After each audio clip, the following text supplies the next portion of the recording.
আসসালামু আলাইকুম গাইস, আজকে দেখাবো ফোম বানানোর কেমিক্যাল। কি কি কেমিক্যাল? এটা হচ্ছে টিডিআই। এই কেমিক্যাল এটার নাম হচ্ছে টিডিআই। আর পরেরটা, এই কেমিক্যালটার নাম হচ্ছে পলিউল।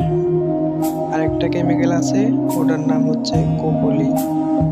এটা হচ্ছে কোপলি, আর এটা হচ্ছে পলিউল।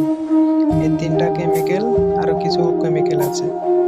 তো মাপার পরে এটা পাকাটা দিয়ে মিলানোর পরে এখানে ঢেলে দেওয়া হয়। এখানে ঢেলে দেওয়ার পরে ফোমটা ফুলে উঠে যায় কেকের মতো।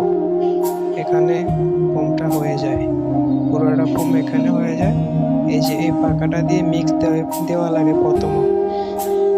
মিক্স দেওয়ার পরে মিক্সটা করে এখানে সেটিং আছে, এখানে মিলিয়ে এখান থেকে মিক্সটা করে তারপরে